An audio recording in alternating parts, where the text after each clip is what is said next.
At my sister's wedding reception, my aunt called from overseas and asked, how did she like the necklace I sent? The fluorescent light above the pawnshop counter buzzed like a trapped fly, and I was staring at a photograph on a cracked tablet screen, my finger hovering over a green button that said confirm match, when I finally understood how far back this had started. 3 weeks earlier, I'd been standing in a ballroom watching my sister spin under string lights, sequins glinting at her throat, and I remember thinking, distantly, that the necklace looked smaller than I pictured it. That thought had lasted maybe 4 seconds before my aunt's face filled my phone screen and asked the question that would take my marriage apart one exhibit at a time. Now I was 200 miles from that ballroom, standing under buzzing fluorescent light, looking at a photograph of the real necklace, sold, weeks before the wedding for $1,100 in cash to a man who never should have had it in his hands. My name is Imane Duval. This is the story of how I found out my husband had been quietly emptying my family for a year, one small theft at a time, and how a phone call from Lisbon during my sister's first dance blew the whole thing open. My aunt Solange Kavanaugh left Detroit for Lisbon in the early 90s, chasing a shipping executive who became her husband and later, more usefully, her ex-husband, with a very generous settlement. She never had kids of her own, which meant my sister Celeste and I inherited every bit of doting affection she had to give, delivered across an ocean in the form of birthday cards with too much cash folded inside, and, once, an actual grand piano that took 4 men and a crane to get into our childhood living room.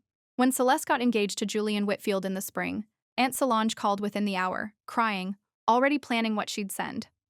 What she decided to send was our grandmother's necklace, an emerald and old-cut diamond piece that had come out of Portugal with our great-grandmother in a coat lining during the war, appraised 18 months earlier at $18,500 for insurance purposes, with a distinctive detail nobody outside the family would think to fake: 3 tiny initials, RMD, engraved on the underside of the clasp, for Rosa Maria Duval, our great-grandmother.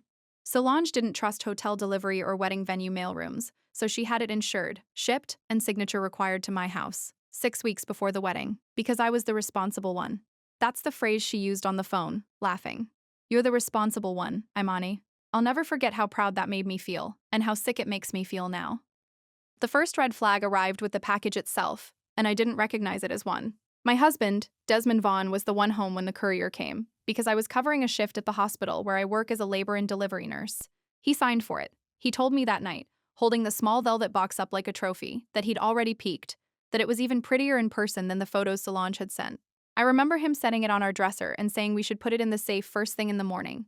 We didn't. It sat on the dresser for 2 days while I worked back-to-back overnight shifts, and Desmond, who managed inventory for a regional beverage distributor, kept telling me he'd get to the bank for a safe deposit box. He never got to the bank.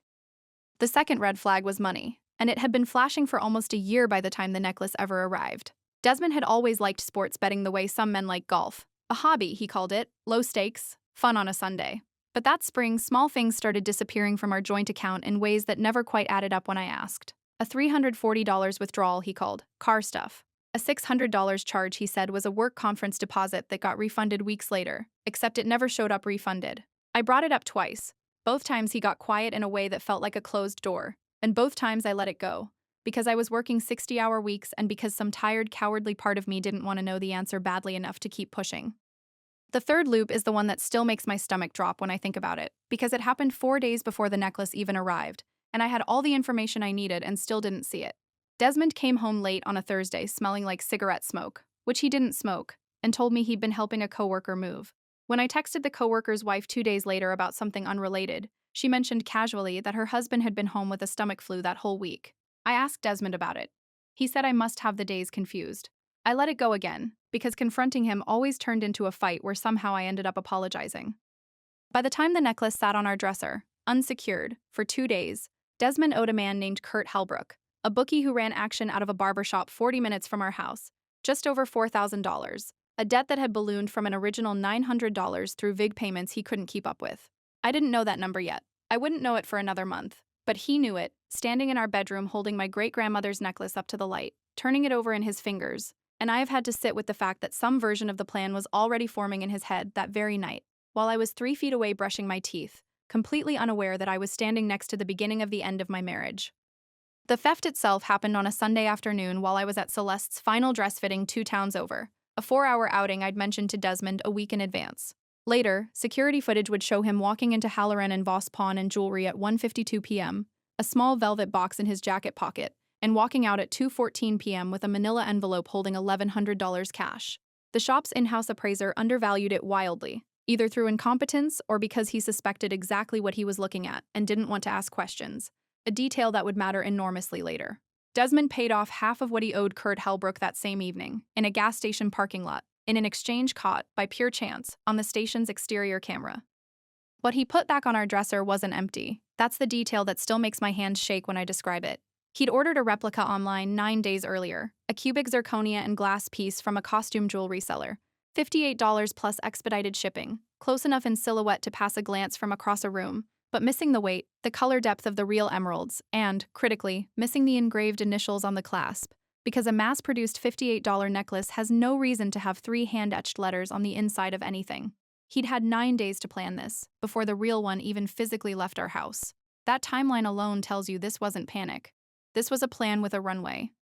The first escalation loop came 4 days later, when I finally asked why the necklace was still sitting on the dresser instead of in the safe deposit box we'd talked about. Desmond told me he'd taken care of it that morning, that it was somewhere safer now, and when I asked to see it, he produced the little velvet box, opened it just long enough for me to see a green and white glint, and closed it again, saying he didn't want to keep handling something that expensive more than necessary. I remember thinking that was oddly responsible of him, and feeling, briefly, a small flush of relief that he was finally taking something seriously. That relief is the thing I can't forgive myself for yet. The second loop happened at Celeste's bridal shower, 2.5 weeks before the wedding, when my mother asked, in front of a room of Celeste's coworkers, whether I'd had the necklace appraised again since Solange's insurance rider was up for renewal. I said I hadn't gotten around to it. My mother frowned and said we really should before the wedding, just to be safe, and I told her I'd handle it, a promise I fully intended to keep, and then, in the chaos of catering deposits and seating charts, completely forgot, because Desmond kept telling me he'd already scheduled something with a jeweler downtown. He hadn't scheduled anything. There was no jeweler. The third loop is the one my best friend Whitney Ashford still brings up, apologetically, like she should have caught it. Whitney was helping coordinate the wedding as an unofficial second planner, and 10 days before the ceremony, she picked up the velvet box from my nightstand to move it into the hotel safe where the wedding party's valuables were being stored. And she remarked, offhand, that it felt lighter than she expected for how big the stones looked in photos. I laughed and said emeralds were probably lighter than people think. Neither of us thought about it again for 3 weeks. That single sentence, it felt lighter than I expected, sat in both our memories like a coin at the bottom of a fountain, waiting. The fourth loop, and the one that should have blown everything open a full week before the wedding, involved Kurt Hellbrook himself. Desmond had only paid half his debt, and Kurt wanted the rest. On a Wednesday night, I answered Desmond's phone by accident, thinking it was mine buzzing on the counter, and heard a man's voice say, flatly, "You've got until the wedding, or I come to the reception and we talk about it there." I handed the phone to Desmond, who went white, took it into the garage, and came back 20 minutes later saying it was a work thing, a vendor dispute, his hands not quite steady as he said it. I believed him. I want to be honest about that, because this story doesn't work if I pretend I was smarter than I was. I believed him because believing the small lie was so much easier than confronting the possibility of the big one. The fifth loop happened the morning of the wedding itself, in a hotel suite full of steamers and bobby pins, when I personally carried the velvet box from the hotel safe to Celeste's dressing room and watched her clasp it around her neck in the mirror, both of us tearing up, our mother dabbing her eyes in the corner, nobody in that golden, chaotic, perfect morning stopping to check whether the tiny letters RMD were etched into the clasp, because why would anyone? It looked right. It looked exactly like the photographs Solange had sent us 18 months earlier. It was, in every way that mattered to 5 exhausted, happy women getting ready for a wedding, the necklace. The call came at 8:47 p.m., during the father-daughter dance's aftermath, while the DJ was setting up for open floor, and Celeste was laughing with a mouthful of cake near the head table. I saw Aunt Solange's name light up my phone and answered on video without thinking, angling it so she could see the room, the lights, Celeste in the distance, and Solange's face filled the screen, backlit by what looked like a kitchen window in Lisbon, 7 hours ahead of us, already midnight where she was, unable to sleep until she saw her niece married. "Put the phone on her," she said, delighted. "I want to see the necklace on her. Does it catch the light the way I hoped?"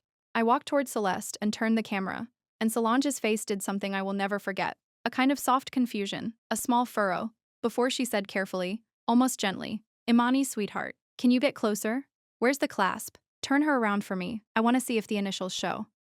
I turned my sister around, phone shaking slightly in my hand, and angled the camera at the back of her neck, at the delicate gold clasp sitting against her skin.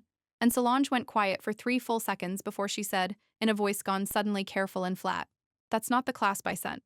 My stomach dropped the way it does on the first hill of a roller coaster, that specific lurch, because I'd looked at that clasp 100 times in photographs over 18 months, and I knew, the second she said it, that she was right, and that some traitorous part of my brain had already known it too, quietly, for weeks, and simply hadn't let itself finish the thought. The clasp I sent has a small flower design, Solange said. Hand-soldered. My mother had it done in Porto in 1961. That one is smooth. Imani, that clasp is smooth. I have relived the next 4 minutes more times than any other 4 minutes of my life. I asked Celeste, gently, to step into the hallway with me, away from the music, and I unclasped the necklace myself with trembling fingers and held it under the harsh light of an exit sign. And I saw, for the first time really looking, that the green stones had a strange, flat uniformity to their color that real emeralds, full of natural inclusions, uneven in tone, never have. And I saw the clasp, smooth, machine-stamped, nothing engraved on the underside at all. Celeste's face went through disbelief, confusion, and then a kind of dawning horror that mirrored my own, because the last person who'd have verified, unsupervised access to that box before it went into the hotel safe was my husband. I found Desmond by the bar, laughing with his cousin, a drink in his hand, and I remember the sound cutting out around me the way it does in movies, everything narrowing down to his face when I asked him, quietly, where the real necklace was. He said, "What are you talking about? It's on Celeste." And I said, "No, it isn't." And I watched something behind his eyes flinch and recalculate in real time, the exact look of a man doing math he'd hoped he'd never have to do out loud. He tried 3 explanations in the space of 90 seconds.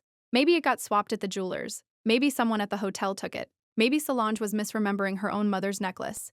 And each one dissolved the second I asked a follow-up question, until he finally said, so quietly, I almost didn't hear it under the DJ restarting the music. I was going to get it back before anyone noticed. That sentence is the one Detective Renata Sablon would later read back to me from my own written statement during our first formal interview, tapping her pen against it twice, saying, "That's a confession, you understand that, right? That's not a man who lost something. That's a man managing a timeline." I hadn't thought of it that way in the moment. In the moment, I only thought about my sister standing in a hallway in her wedding dress with a fake necklace in her palm, crying, asking me over and over whether Aunt Solange was going to hate her, as if any of this was her fault. The system betrayal started that same week, faster than I expected and in a form I hadn't anticipated. I filed a police report on the Thursday after the wedding, and the responding officer, a tired man near retirement, told me gently that because Desmond and I were married and the necklace had technically been delivered into our shared household, this would likely be treated as a civil matter between family members rather than a straightforward theft, unless I could prove intent to permanently deprive a third party, Solange, of her property, since legally she still owned it as the gift giver until it was formally transferred at the ceremony, which, thanks to the swap, technically never happened.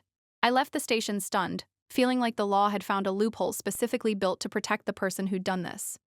The tiny hope came 4 days later, when Whitney Ashford, hearing what happened, remembered that comment from 10 days before the wedding. It felt lighter than I expected, and realized she'd actually taken a photo that day, a candid shot for the wedding planning group chat of the velvet box sitting open on the hotel bed with the fake necklace already inside, time-stamped a full 10 days before the ceremony. That photo became Exhibit A. It proved the swap had happened well before the wedding morning chaos anyone could have blamed on hotel staff or a jeweler, narrowing the window of opportunity down to almost exactly the period when the necklace sat unattended on our dresser, in a house where only Desmond and I had access. The devastating reveal came from Grace Halloran, a forensic accountant Celeste's fiancé Julian insisted on hiring, paid for quietly by his own family as a wedding gift they never expected to give, who spent 3 weeks going through 18 months of our joint and personal bank statements. What she found wasn't just the pawnshop transaction, it was a pattern. Grace's report, later filed as Exhibit F in the civil suit, documented $6,200 in irregular withdrawals over the previous year, several of which correlated with gaps in Desmond's phone location data, and unexplained cash deposits into an account under Kurt Helbruch's name, information Detective Sablon was able to subpoena once the case escalated from a family dispute to an active theft investigation involving a licensed pawnbroker. The second escalation cycle of the investigation phase came when Theo Langford, a certified gemologist Solange hired remotely through a Lisbon-based insurance contact, flew in to formally examine the recovered replica and confirm in a notarized report exactly what it was: cubic zirconia set in gold-plated brass, manufactured value under $70, purchased, Grace's financial trail confirmed, through an online marketplace 9 days before the wedding, using a gift card Desmond had bought with cash specifically, investigators believed, to avoid leaving a traceable card transaction. That single decision, buying a gift card instead of using our joint card, became the detail that made Detective Sablon lean forward during our second interview and say this wasn't impulsive. This was a man who understood he was committing a crime and took steps to hide it. The threat pulses started around the same time, small and impossible to fully pin down. Kurt Helbruch's name kept surfacing in Grace's records, And one evening, 3 weeks into the investigation, I came home to find a business card for a bail bondsman tucked under our windshield wiper. No note, nothing else. And when I called the number on it, a recording said the office was closed and gave no further information. Detective Sablin couldn't confirm it meant anything. She also couldn't tell me it meant nothing. Another night, an unknown number called our house phone at 11:40 p.m. and hung up the second I answered, 3 times in a row. And Desmond, sitting across from me on the couch by then technically served with a temporary order to stay in the guest room, wouldn't meet my eyes when I asked if he knew who that might be. I had my breakdown on a Sunday afternoon, 5 weeks into the investigation, sitting on my bathroom floor with the actual pawn shop receipt in my hand. Halloran and Voss had cooperated fully once Detective Sablan came with a subpoena, and the paper trail showed the shop had already resold the necklace to a private buyer through an estate jewelry broker before I'd even finished my first police interview, meaning the real necklace, the one Rosa Maria Duval carried out of Portugal in a coat lining during a war, was already gone, dismantled or reset, or sitting in some stranger's collection with no way back. I sat on that cold tile floor, and I screamed into a towel the way I imagine every woman in this kind of story eventually does. Because the grief wasn't really about the money. It was about the fact that my husband had looked at the one physical thing that connected 4 generations of women in my family and decided it was worth less to him than clearing a gambling debt. And he had made that decision alone, in our bedroom, while I slept 12 feet away, trusting him completely. Meredith Solano, the family law attorney I hired the week after the wedding, filed for divorce, citing financial misconduct, and used Grace Halloran's forensic report as the backbone of the settlement negotiations, arguing that the pawned necklace, though technically Solange's gift, represented a broader pattern of Desmond depleting shared marital resources to fund an undisclosed gambling addiction. A pattern that, once documented, entitled me to a disproportionate share of what remained of our joint assets to offset the loss. Desmond's own attorney tried to argue diminished culpability due to a documented gambling disorder, producing a letter from an outpatient program he'd enrolled in only after being served, a detail Meredith dismantled in one line during mediation. Recovery that begins the week you're caught isn't recovery, it's damage control. The criminal case moved slower and less satisfyingly than I wanted. Detective Sablin built a solid theft case around the pawn shop transaction and the gift card purchase trail, but the district attorney's office ultimately offered Desmond a plea to a lesser theft charge, with restitution rather than pursue a full trial, citing the complexity of proving intent within a marriage and the backlog of the docket. I sat through that explanation in the DA's office feeling the same hollow unfairness I'd felt at the police station months earlier. Like the system had a built-in discount for betrayal that happened inside a family instead of outside one. Desmond pled guilty to theft in the 4th degree. He received 18 months probation, a restitution order of $18,500 payable to Aunt Solange over 5 years, and a permanent theft conviction on his record that cost him his job at the beverage distributor within a month, once his employer, who handled inventory security, ran a routine background recheck. The twist that recontextualized everything came from Grace Halloran 3 days before the final restitution hearing, when she called me, her voice careful in a way I'd learned to dread.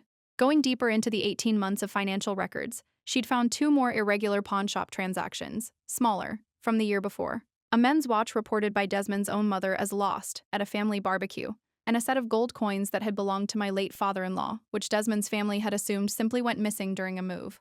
Both items traced back to the same pawn shop, both sold for cash within days of documented debts to Kurt Hellbrook. My great-grandmother's necklace hadn't been an isolated, desperate act. It was the 3rd theft in a pattern he'd been running quietly against his own family and mine for over a year. Each one small enough, each one explainable enough, that nobody had ever connected them until a forensic accountant went looking with the right subpoena in hand. I broke the news to Aunt Solange over video call, the same app, the same small rectangle of her face, except this time it was 6 a.m. in Lisbon, and she was still in her robe, coffee in hand, and I watched her go very still when I told her the necklace had already been resold, before we even knew it was missing, that there was a real chance it would never be recovered in its original form. She was quiet for a long moment, and then she said something I've held on to since. I sent that necklace because I wanted my girls to carry something that survived. It survived a war. I suppose now it has to survive this too, just not on anyone's neck. She didn't cry, not on that call. I cried enough for both of us. Preston Adeyemi, a local reporter who covered consumer and financial crime for the regional paper, picked up the story after Detective Sablin's department issued a routine press release about the pawn shop's cooperation in an ongoing theft investigation. And his article, careful factual, using only our first names at Meredith's insistence to protect Celeste's privacy, ran 2 weeks after the plea deal, prompting Halloran and Voss to quietly update their intake policy to require photo identification and a 48-hour hold on any item valued over $2,000. A small, specific, verifiable change that Grace told me, matter-of-factly, wouldn't have stopped Desmond, but might stop the next version of him. The divorce was finalized 14 months after that phone call in the ballroom. I kept the house. Desmond moved in with his mother 2 towns over, working now at a hardware store that, Meredith confirmed through the restitution paperwork, garnishes 15% of his paycheck automatically and sends it to Aunt Solange's account in Lisbon every month. A strange, bureaucratic echo of the exact crime that started all of this. Money moving quietly across an ocean, except this time everyone can see where it's going. Kurt Halbrook was never charged with anything. Illegal bookmaking cases apparently move even slower than family theft cases. And Detective Sablin told me, honestly, that she didn't expect that part of the story to ever fully close. I've stopped waiting for it to. Celeste and Julian are coming up on their second anniversary. She wears a new necklace now, simpler, a thin gold chain Julian gave her the day the divorce was finalized. No engravings, nothing borrowed from anyone else's history, just something that's entirely, uncomplicatedly hers. She still flinches sometimes when jewelry comes up in conversation, and I've watched her physically step back from open velvet boxes at other people's weddings. A small permanent reflex none of us talk about out loud. Whitney still apologizes for the comment she made 10 days before the wedding, and I still tell her, every time, that her photo from that same day was the single most useful piece of evidence in the entire case, that her instinct saved us more than her doubt ever hurt us. I don't know where the real necklace is. Theo Langford believes, based on the estate broker's records, that the stones were likely reset into something else entirely within months of the sale, which means somewhere out there a stranger may be wearing 3 generations of my family's history without any idea what it survived to get there. And that's a sentence I have simply had to learn to live beside instead of resolve, because some doors, once a stranger's estate jeweler closes them, don't reopen for anyone's sake, not even a grieving family's. Aunt Solange still calls every Sunday, still asks about my life in that same warm, slightly too loud voice, and neither of us has ever needed to say out loud that the calls feel different now, more careful, more precious, the way anything does once you've learned exactly how easily it can be taken. Some nights I still catch myself checking the clasp on whatever necklace I'm wearing, running my thumb along the underside without meaning to, checking for initials that were never mine to lose in the first place.